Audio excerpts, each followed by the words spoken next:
Good morning everyone. तो आज हम लोग रिवाइज करेंगे प्रीवियस ईयर का क्वेश्चंस चैप्टर 2 और चैप्टर 3 से। चैप्टर 2 छोटा चैप्टर था, क्या नाम था उसका? Object oriented programming. छोटा सा है, थ्योरी है। इसमें क्या करना था, जो उप्स कॉन्सेप्ट जो है, बेसिक कॉन्सेप्ट ऑफ उप्स, जो कि 5 पॉइंट था मेरा, data abstraction, data encapsulation, modularity, inheritance और पॉलीमॉर्फिज्म, वो सबको थोड़ा इसमें डिटेल्स में हम लोग देखे थे, उसको याद कर लीजिएगा। एग्ज़ाम में किस तरह का सवाल आता है वो थोड़ा सा आज हम लोग डिस्कस करेंगे। Differentiate between data hiding and encapsulation, ये दोनों में क्या डिफरेंस है, ये 2017 का क्वेश्चन है, 2 मार्क्स के लिए। 2017 में एक सवाल और था, what is polymorphism, give an example to show its implementation in C++। Right to major, ये है चैप्टर 3 से, ये था चैप्टर 2 से, ये है चैप्टर 2 से। 1-2 क्वेश्चंस और देख लेंगे हम लोग, तो देखते हैं। बहुत ज़्यादा मार्क्स का इससे नहीं है, लेकिन फिर भी चैप्टर 2 से लगभग 1 या 2 मार्क्स का रहेगा। 2 मार्क्स का एक ऑब्जेक्टिव में रहेगा, और हो सकता है एक शॉर्ट दे दे। 3 मार्क्स वाला में जो पॉलीमॉर्फिज्म था, उससे एक लॉन्ग क्वेश्चन रहता है। अब ऐसा नहीं है कि हमेशा रहेगा ही, लेकिन ये इम्पॉर्टेंट है, एक क्वेश्चन आपको देगा, आउटपुट दे, चाहे थ्योरी दे, चाहे प्रोग्रामिंग दे। तो आइए सबको एक एक करके देखते हैं इसका सॉल्यूशन क्या होना चाहिए। Differentiate between data hiding and encapsulation, definition याद रखना होगा। डेटा हाइडिंग या एब्स्ट्रैक्शन जिसको कह रहे थे, इसमें क्या था कि यूज़र को सिर्फ ज़रूरी जानकारी दिया जाए, बैकग्राउंड डिटेल्स को छिपा लिया जाए। This is known as data abstraction, या इसी को हम लोग कहते हैं डेटा हाइडिंग। यहाँ पे हम लोग इस काम को करेंगे यूजिंग क्लास, जिसमें हम लोग पब्लिक, प्राइवेट और प्रोटेक्टेड वर्ड का यूज़ करेंगे, और उससे हम लोग फिर डिटेल में समझेंगे। तो ये 2 मार्क्स का है, बहुत लंबा चौड़ा आपको नहीं लिखना है। डेटा एब्स्ट्रैक्शन का डेफिनेशन लिख दीजिएगा, और यहाँ पे इनकैप्सुलेशन का लिख दीजिएगा। That was wrapping up of data and member functions into a single unit. अब आते हैं हम लोग दूसरा सवाल, व्हाट इज़ पॉलीमॉर्फिज्म। उप्स का ही ये कॉन्सेप्ट था, polymorphism. 5th point was polymorphism. ये क्या कह रहा था, और इसको क्या चीज़ से कर समझाना है, give an example to show its implementation. एक एग्जाम्पल यहाँ बोल रहा है। तो प्रोग्रामिंग, यहाँ एग्जाम्पल का मतलब प्रोग्राम से रहता है।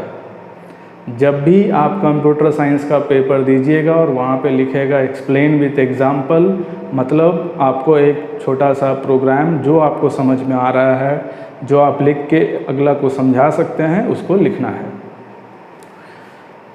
चलिए सेकेंड वाला को हम लोग लिखते हैं, देखते हैं कैसे ये प्रोग्राम होगा या किसको हम कह रहे हैं। तो पॉलीमॉर्फिज्म का डेफिनेशन क्या था, याद कीजिए। जो चैप्टर 2 था मेरा, chapter 3, that was function overloading, that is known as polymorphism. इसी का सवाल आता है, व्हाट इज़ फंक्शन ओवरलोडिंग या एक्सप्लेन फंक्शन ओवरलोडिंग, सेम चीज़ आएगा। पॉलीमॉर्फिज्म था one name many forms, the ability of a data or message to be processed in more than one form. Polymorphism, ये क्या था? It is the ability of a data or message to be processed in more than one form, या इसका जो polymorphism का दूसरा नाम था, वन नेम मेनी फॉर्म्स। जैसे पॉली मीन्स, पॉली का मतलब क्या है, पॉली मीन्स मेनी, और मॉर्फिज्म मतलब होता है फॉर्म। अब इसको एग्जाम्पल से हम कैसे समझाएंगे वो चीज़ देखते हैं। ये तो डेफिनेशन है, ये याद करने का चीज़ है कि जब हम कैसे एक ही नाम का फंक्शंस रहेगा। तो जो हम लोग पढ़े थे फंक्शन ओवरलोडिंग, नहीं पढ़े हैं तो उसका वीडियोस देख लीजिएगा पहले, फंक्शन ओवरलोडिंग चैप्टर से। फंक्शन ओवरलोडिंग क्या था कि फंक्शंस हैविंग सेम नेम एक से ज़्यादा फंक्शन रहेगा एक ही नाम का, लेकिन सिग्नेचर उसका अलग अलग रहेगा। तो एक एग्जांपल इसका देखते हैं। तो हेडर फाइल तो रहेगा, अब दो तो कम से कम रहेगा। चलिए मान लेते हैं void show एक फंक्शन बनाते हैं जिसमें हम लोग प्रिंट करवाते हैं हेलो।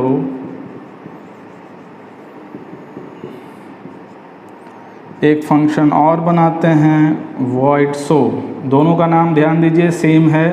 रिटर्न टाइप फंक्शन का नाम क्या है, show, ये खाली है। चलिए यहाँ भेज देते हैं int, इसके अंदर क्या आएगा, इंटीजर टाइप का आएगा, एक इंटीजर, और इसमें प्रिंट करवा देते हैं हम। चलिए C++। दो फंक्शन है, एक फंक्शन शो और दूसरा फंक्शन भी शो, लेकिन इसके अंदर जो पैरामीटर है वो ब्लैंक है और इसके अंदर ये सिर्फ पॉलीमॉर्फिज्म के लिए है। इसको समझाना है with the help of example. अब बनाते हैं मेन, void main। तो यहाँ क्या देख रहे हैं, एक ही नाम का दो फंक्शन है, लेकिन दोनों का सिग्नेचर क्या है मेरा, अलग अलग है। कॉल कैसे करते हैं वो देखिए। ओवरलोडिंग फंक्शन को कॉल करने के लिए हम लोग उस फंक्शन का नाम लिखते हैं और पैरामीटर्स को पास करवाते हैं। अब यहाँ क्या देख रहे हैं कि हम दो बार शो को कॉल किए हैं। अब ये किसको कॉल करेगा, ये कॉल करेगा ये पहला वाला F1। मान लेते हैं ये मेरा फंक्शन 1 है और ये मेरा फंक्शन 2 है। तो जो शो है यहाँ क्या देख रहे हैं आपकी ब्लैंक छोड़े हुए हैं। तो जब ब्लैंक छोड़ रहे हैं तो ये किसको इन्वोक करेगा या कॉल करेगा, इट विल इन्वोक फंक्शन 1, ये फंक्शन 1 को कॉल करेगा। अब आते हैं शो, ये भी देख रहे हैं खाली है, तो ये भी किसको बुलाएगा, फंक्शन 1 को। तो ये फंक्शन मेरा कॉल नहीं हो पा रहा है। अगर आप चाहते हैं कि ये फंक्शन मेरा कॉल हो तो यहाँ पे आपको एक इंटीजर वैल्यू भेजना होगा या पास करवाना होगा। मान लेते हैं हम भेज दे रहे हैं 2।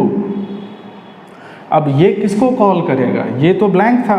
अगर यहाँ भी आप कोई नंबर को पास करा देते हैं तो ये दोनों अब किसको कॉल कर लेगा, F2 को। अब आउटपुट क्या आ जाएगा आपका, 2 बार C++ आ जाएगा, मतलब आउटपुट आएगा 2 बार C++। कब, जब यहाँ दोनों में इंटीजर था। जब हम दोनों को खाली छोड़ दे रहे हैं तब आउटपुट क्या आएगा, 2 बार हेलो आएगा। अब इससे ज़्यादा अगर नंबर को पास करवाते हैं, मतलब यहाँ पे अगर आप क्या भेज दे रहे हैं, 2 इंटीजर, तब वो एरर देगा। तो ध्यान रखिए, हम लोग उतना ज़्यादा नहीं कर रहे हैं डिस्कशन, हम लोग सिर्फ देख रहे हैं कि F1 कैसे कॉल होगा और F2 कैसे कॉल होगा। तो यहाँ पे हम कोई नंबर को भेज दिए हैं 5, तो ये किसको कॉल कर रहा है, F1 इज कॉल्ड। यहाँ कौन कॉल हो गया, F1, और इससे क्या कॉल हो गया, F2 इज कॉल्ड। आउटपुट क्या आएगा,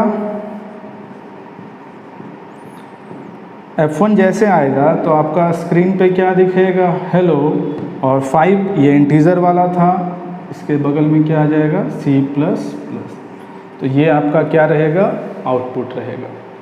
तो एग्ज़ाम में अगर आता है व्हाट इज़ पॉलीमॉर्फिज्म या व्हाट इज़ डिट कह सकते हैं function overloading, explain with the help of example, तो आप कोई भी एक प्रोग्राम, सम का, जो भी आपको समझ में आ रहा है, एरिया का, सर्कल का, जिसका भी आपको आ रहा है लिखने के लिए, बस करना क्या है कि कोई भी 2-3 फंक्शन बना दीजिए। आप सबका नाम क्या रख दीजिए, सेम रखिए, सबका नाम सेम रखिए जो भी रखना है, और यहाँ कॉल करके दिखा दीजिए कि अगर ऐसे कॉल करते हैं, ब्लैंक छोड़ते हैं तो ये कॉल होगा, एक इंटीजर पास कराते हैं तो ये कॉल होगा। इससे समझ में आ जाता है कि मेरा फंक्शन ओवरलोडिंग या पॉलीमॉर्फिज्म क्या है।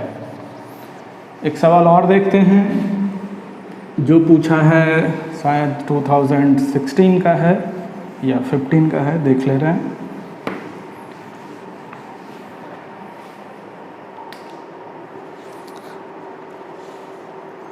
टू 2016 का क्वेश्चन है, कब का है, 2016 का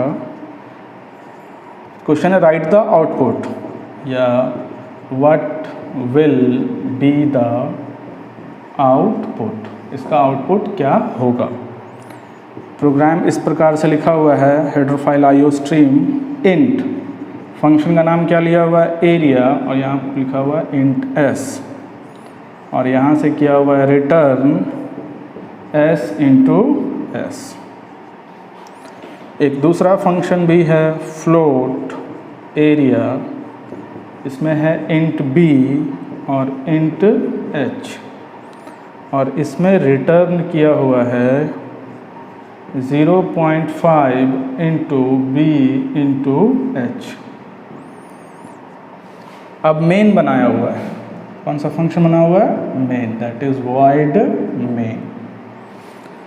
इसमें सी आउट एरिया, और इसमें किसको पास करवाया गया है, 5 को, और यहाँ क्या लिखा हुआ है, एंड एल। सी आउट, यहाँ क्या लिखा हुआ है, एरिया, और यहाँ 4 और 3, यहाँ भी क्या है, एंड एल।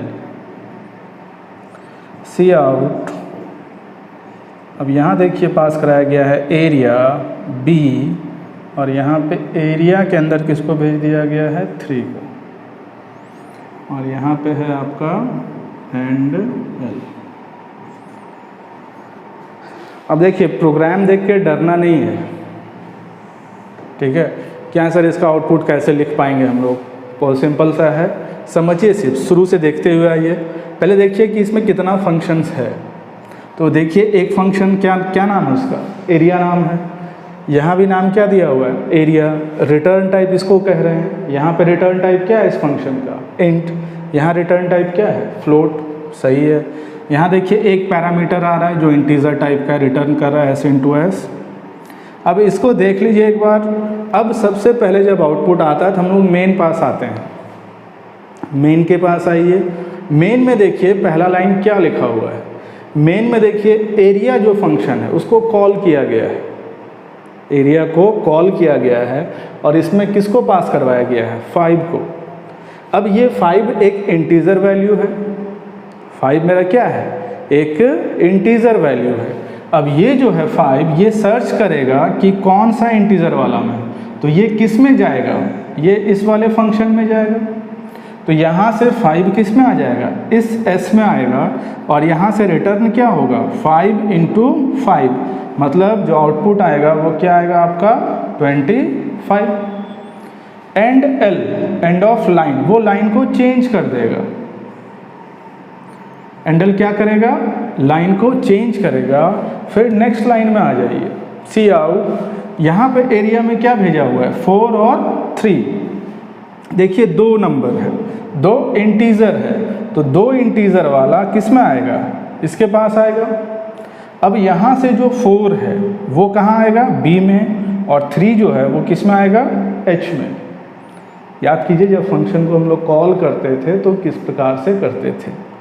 यहाँ पे देखा जाता है कि कितना पैरामीटर्स भेजा गया है और किस तरह का भेजा गया है। अगर ये एक इंटीजर भेज रहा है तो वो इंटीजर वाला के पास गया। यहाँ से 4 और 3 कैरेक्टर थोड़ी ना है, 4 और 3 फ्लोट थोड़ी ना है, तो ये किस में जाएगा, इंटीजर वाले में जाएगा। तो वो किस में चला गया, 4 और यहाँ 3। अब ये 4 3 ये किस में आएगा, इस फंक्शन में। अब इसको सॉल्व कीजिए, 4 इंटू 3 इंटू 0.5, तो ये कितना देगा, 6 देगा। 6 कैसे हुआ, 4 इंटू 3 12, 12 इंटू 0.5, तो इट विल गिव यू 6। अब आते हैं हम लोग तीसरा लाइन पे, 2 लाइन का तो आउटपुट आ गया। अब ये जब तीसरा लाइन में देख रहे हैं, एरिया में किसको पास करवाया गया है, बी को, और एरिया को फिर से कॉल किया गया है। लेकिन जब इसको आप कंपाइलर में रन कराइएगा तो वो एरर देगा। एरर किसका आएगा, सो देखिए ये जो है वो दैट इज एरर। एरर क्या है, अनडिफाइंड सिंबल बी। तो अगर देखा जाए टेक्निकली तो ये प्रोग्राम में आपका एरर था, प्रोग्राम में क्या था, एरर था। अब इसको कैसे मान के या कैसे आउटपुट लिख दें, तो यहाँ जो बी लिखा हुआ है ये बी नहीं होना चाहिए था, that is an typing mistake. यहाँ क्या हो सकता है, 6 हुआ रहा होगा, और जिसको वो गलती से क्या टाइप कर दिया है, बी। आप यहाँ b अगर लिखते हैं और इसको कंप्यूटर में लिखिएगा, वो एरर देगा कि ये b नाम का वेरिएबल कहाँ से आया, व्हाट इज़ b, ढूंढेगा कि नहीं। जब वेरिएबल ही नहीं है मेरे पास b, तो b कहाँ से आ जाएगा। तो इसीलिए ये हम क्या इसको एज्यूम कर ले रहे हैं 6। अगर हम 6 मान के वैल्यू कैलकुलेट करते हैं, आप चाहें तो ये एरर लिख सकते हैं तीसरा में कि लाइन 3 में क्या है, मेरा एरर है अनडिफाइंड सिंबल b का। अगर आप b की जगह क्या वैल्यू पुट कर दे रहे हैं 6, तब देखिए आउटपुट क्या आएगा। तो ये भी एक इंटीजर है और ये भी एक इंटीजर है, लेकिन ये पहले कॉल होगा 3 वाला, और ये किस में आएगा, इसके पास। तो 3 इंटू 3 कितना देगा, 3 इंटू 3 9। तो यहाँ पे रिटर्न होके क्या आएगा 9, और यहाँ से कितना जाएगा 6। तो 9 इंटू 6 इंटू 0.5, यहाँ पर अब 9 और 6 ना आया है, यहाँ कितना आया था आपका 6, और यहाँ क्या आया था 9। ये कितना हो गया 54 और 27। अगर हम क्या मान के चल रहे हैं, उसका वैल्यू 3 है, तो b का वैल्यू, तो ये आपका आएगा आउटपुट। लेकिन इस लाइन में क्या आपका एरर लिख सकते हैं कि अगर हम उसका वैल्यू क्या ले रहे हैं, b मान रहे हैं, तो यहाँ b की जगह क्या आएगा, आपका एरर आएगा। नहीं तो फिर दूसरा उपाय था, क्या बताएं, कि कोई वैल्यू यहाँ अपने मन से पुट कर दीजिए, लेकिन जनरली ऐसा नहीं करना चाहिए। You can write error undefined symbol किसका, b का।